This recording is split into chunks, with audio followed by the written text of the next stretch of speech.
Okay, I have Roane on the camera right now because I'm going to be doing a rehousing with the Phormictopus species, South Hispaniola. As I mentioned before, I have a ton of Phormictopus species, and I'm a little worried that these South Hispaniolas are just going to be another version of purples. There's a lot of confusion in the genus right now as far as all these different color variations and species.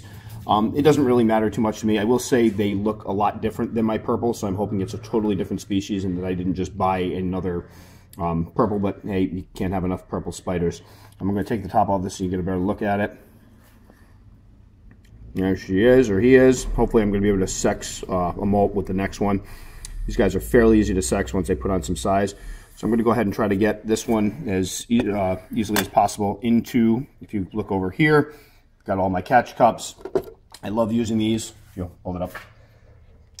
I love using these for getting some of the smaller spiders because basically you get them right in here, you pop the top, poke them with the brush, and they go right in the hole. So I'm going to go ahead and try to get this one on top. I don't know if this will work. Let's see. No, he's going to go in his hole. So I'm going to go ahead and pull out the cork bark. And he's going to get mad at me. There you go, buddy.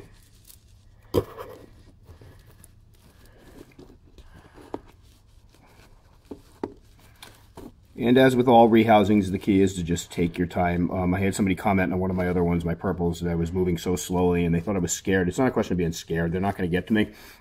I really try not to stress out my animals. So if anybody's watching my videos, you notice I don't like to poke or prod. If they don't come out and play, they don't come out and play. That's all there is to it.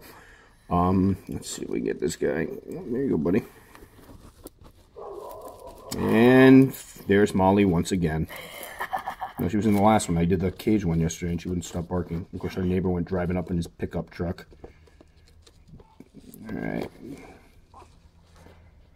We go ahead.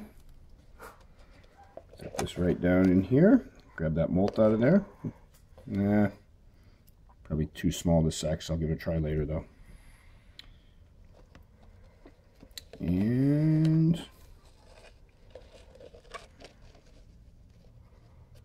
that's about as easy as it goes. There it is, the species South Hispaniola. I'll turn it into a quick husbandry video while I'm here. I keep pretty much all my Phormictopus species exactly the same. As slings, they do seem to prefer a little moisture substrate, but I don't go crazy with it. They grow super, super fast, so they don't stay in that sling stage for very long. So I have a couple I picked up. They were about 1/2 inch, 3/4 inch. Those are my Phormictopus species greens, and they're already putting on tremendous size. Water dish is imperative, especially if you're going to let the substrate dry out, and I have found that when they're older, they don't need the wet substrate. I was pretty obsessive with it at first when I first started keeping them because everything I read said they need to be kept moist. But I've found that if the substrate dries out, they don't seem to really care as long as they have a water dish. Voracious eaters, this little guy will eat two large crickets a shot, no problem. They'll take things down almost as big as them. I just dropped in a huge dubia roach with one of my other Phormictopus guys.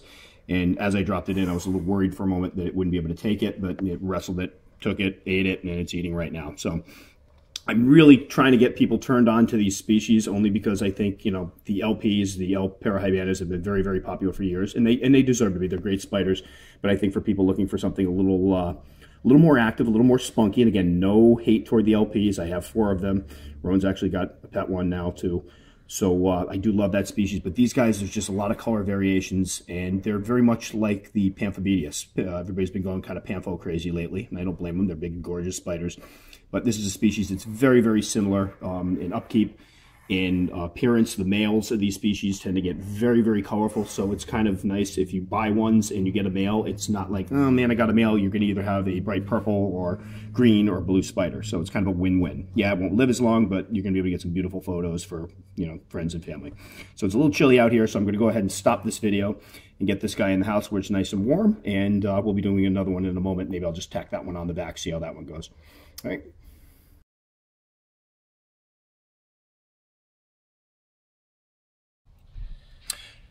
All right, this is going to be the second rehousing video I do with my Phormictopus species South Hispaniola. The first one actually went very, very well, but this guy's a little more dug in, so we'll see how this one's going to go. Go ahead and turn it on its side so I get this piece of cork bark out without collapsing the whole enclosure on it. Again, as I mentioned with the other ones, the key for rehousings, I think, is to stay calm and work slowly. Yeah, he's not going to like this at all. I mentioned also in the other one, I'm probably just going to combine this one with the other video, so it's not two on the same species. But I've had people comment that I work so slowly, and I think they take that to mean that I'm afraid of the spider. It's not that. I'm trying to get these guys out as easily as possible and causing them the least amount of stress. I've had very good luck with my spiders not flicking, giving me threat poses, trying to bite, anything like that. And I think a lot of it's because I give them a lot of respect and try not to aggravate them. So unfortunately, some of my videos aren't going to be as thrilling as other ones out there, but I'm hoping that serious keepers will appreciate the fact that I'm not trying to just mess with these guys for a video. And that's not to say, I mean, there's some great videos out there where they kind of poke and prod. I understand that, but for me, it's just not what I'm going to do. So we're going to try to get this guy in here. There you go, buddy.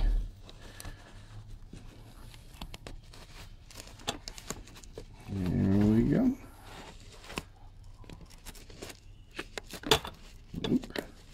There we go. I'm being very careful with the edges because I don't want to catch a leg. There we go. A little dirt on him.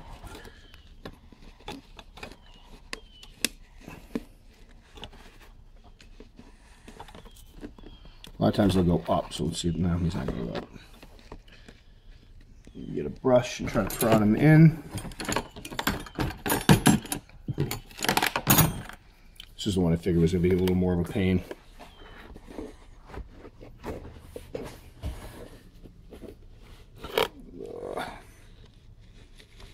There we go. There we go. All right. I knew this one was going to be a little more difficult. The other one went very easy. The other one's been sitting on top for weeks, so. There we go. No. Fingers. All right, let me get the dirt out of here.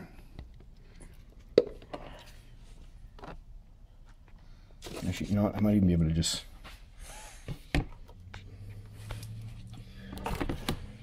We should do this with these guys because they tend to go out the paintbrushes, but you see.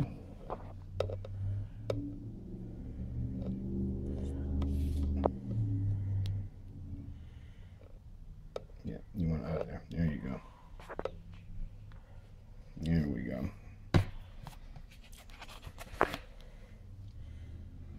You can shot them. As I was mentioning before, when I bought these, the dealer couldn't tell me too much about them. I've seen a few pictures of them online, and they seem to get purplish, but who knows? This genus is kind of in a mess right now. All right.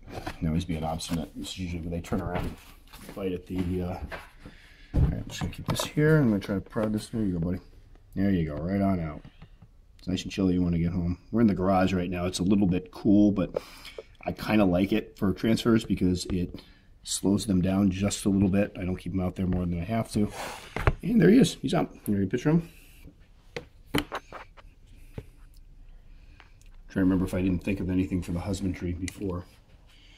Temperatures. Temperatures for these guys during the, and everybody that watches my videos is probably getting sick of, he's fine. Everybody's probably getting sick of me saying this. Temperatures in the summertime run from about the mid-70s to 80. Every once in a while we get a day in the room that's about 82 or so, but usually right around between 75 and 80. And during the wintertime, like right now, I do have a heater in my room to kind of give a temperature gradient. So during the evening, it's about 72 degrees. I haven't let it dip below that, although last year it would go between 68 and 70 sometimes, usually around 72. And then with the heater running during the day, it's about 73 to 76 degrees, and they do just fine. There we go. That's the species, South Hispaniola. Again, this will be tacked on to the other video I just did, so people don't have to watch two of these separately.